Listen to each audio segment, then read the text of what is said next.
Today we are going to be talking about the consumption of alcohol and how it causes inflammation and how we can make healthier choices. So now, alcohol, let's be honest. Many of us enjoy a drink now and then, whether it's a cold beer after work, a glass of wine at dinner, or a cocktail at the party. Alcohol often plays a very big role in social and cultural life. But what is it really doing to your body? Especially when it comes to inflammation. So today we're going to be diving into how alcohol affects us, causing inflammation, why it matters, and what you can sip on instead of alcohol. And if you're looking to reduce the alcohol burden, the options you have, that is healthier options. We're going to talk about that today. So then before we talk about it, let's go into the definition of inflammation and why you should care about it. So inflammation is actually your body's defense mechanism. It's actually a natural way that your body prevents any form of harm coming to you. It's essential for healing of wounds, fighting infections. But when inflammation, that is when it becomes chronic, it can attribute to or it can contribute to diseases like arthritis, heart disease, diabetes, and even cancer. Your daily choices, including what you drink, can either calm inflammation or make it worse. And alcohol, it can definitely tip the balance in the wrong direction. I know we have been talking about inflammation and inflammation for a long period, but now we want to now tell you how alcohol can actually trigger inflammation in the body. So drinking alcohol, especially in large or frequent amounts, can first of all increase gut permeability. That is what we call leaky gut. So when food goes down your system, it goes through the gut and it should go from the gut into the stomach. But when you take alcohol, it can increase the ability for this gut to leak. That means it will allow toxins to pass from your tummy into the bloodstream, and this will trigger an immune response. Then secondly, it can promote what we call oxidative stress, which is the damaging of your cells and tissues through the overproduction of harmful molecules called reactive oxygen species.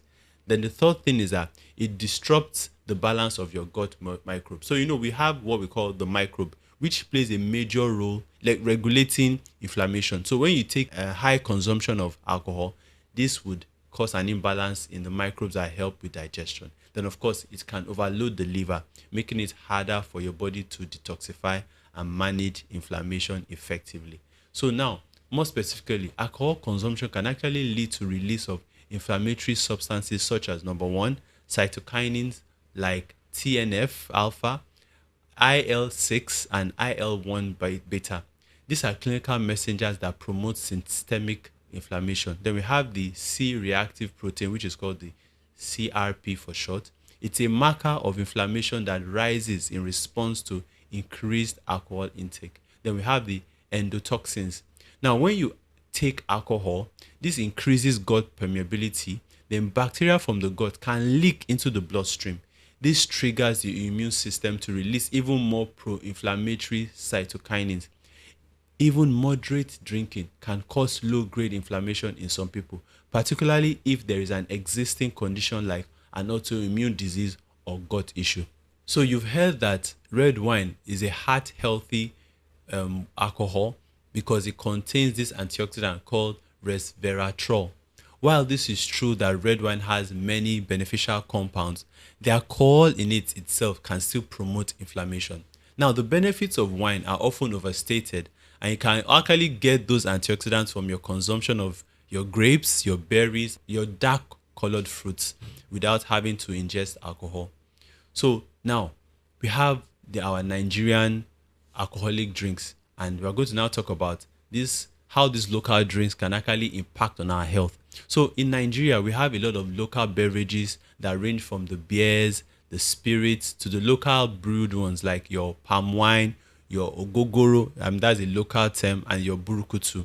Now, while these are deeply rooted in the culture, their effects on the liver and in the immune system are similar to other forms of alcohol. I'm sure hearing that can make a lot of you feel a bit disappointed. Now, regular consumption of high-proofed drinks, that means drinks that are fermented, especially the unregulated ones, can actually contribute to chronic inflammation and liver issues. This is the reason why a lot of the consumption of our local drinks should be taken with precautions because they are highly regulated. Now, when you take these things, it can cause damages to the liver. So what are the healthier options that we can now be taking that would improve on your heart health and also cut back on the alcohol consumption? So first of all, we're going to talk about the ones that you can take locally that will also help you reduce your intake of alcohol. So the first we have is your herbal teas. I'm sure we remember from our past podcast, we've talked about various herbal teas that you can take. So we have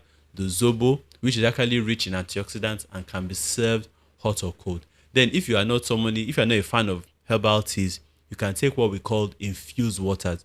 This is just your regular water that you add either your cucumber, your lime, your ginger, or mint to it to flavor it. And this also has the additional anti-inflammatory benefits. Then you have your sparkling water. So you can just get your water and you just add a dash of fresh fruit juice to it. Then now we have the kombucha. Now this is a fermented, lightly fizzy drink that supports gut health. So you can make it from your beetroots, your ginger, your lime, any sort of herb that you like. You can turn it to kombucha. Then you also have your smoothies, which are basically blended fruits and vegetables like your pineapple, your ginger, your ugu or spinach for a nutrient-packed beverage. So now we're going to talk about how we can reduce our intake, because we have some people that, with all we've said, they will still want to take alcohol. So the first thing is you can have your alcohol-free days during the week. So you can just choose, maybe out of 7 days in a week, you choose 5 days to not take alcohol. So maybe you can just have a glass of wine on a Saturday or Sunday. Then replace your evening drinks with a special non-alcohol beverage. So for somebody that you like taking alcohol or wine after your dinner, you can always find alternatives to replace it with. Then the third thing is find social alternatives that don't revolve around drinking. So that means that when you're going out, you can go for places whereby you know that they will not serve alcohol, so that it can reduce your chances of wanting to buy it. So after we've said all this, one of the things you might know is that even though alcohol feels like a relaxing treat, it's the long-term effect that you must put into consideration, especially the case of inflammation and how it can take a toll on your health. Now, the good news is that you don't have to quit completely to see the benefits. Even small changes like drinking less often or swapping with healthier options can reduce inflammation and support your body's healing process. So thank you for watching today's episode of Circle Direct. If you think more intentionally about what you drink, you are already on the right path. Don't forget to share this with your friends and family, especially for those that are trying to cut off alcohol from their diet. Little changes will make a large impact on your health. And until we see you next time, stay informed, stay hydrated, and stay well.